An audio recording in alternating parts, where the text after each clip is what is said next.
سلامونه ونیکي هلې زه مسافر له افغان ټک پوهنې لخوا ستاسو په چوپړ کې حاضر یم. راځئ چې نن په دې خبرې وکړو چې څنګه کولی شو د فیسبوک اکاونټ ډي اکټیویټ کړو، یعنی ختم کړو.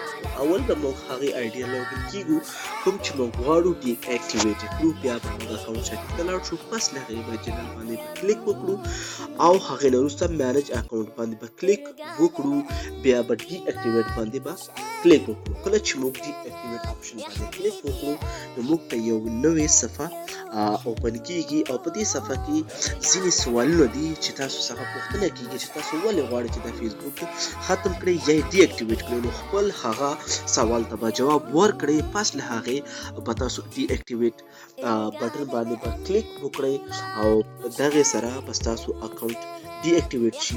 هیله کومه چې ستاسو به دا طریقه خوښه شوې وي او زموږ ویډیو نورو ملګرو سره هم شیر کړئ او هیله کومه چې زموږ چینل سبسکرایب کړئ. که چیرې څه مشکل لرئ نو پلیز کومنټ وکړئ، نو زموږ ټیم به کوښښ وکړي چې ستاسو هر یو مشکل ته به ځواب ورکړي.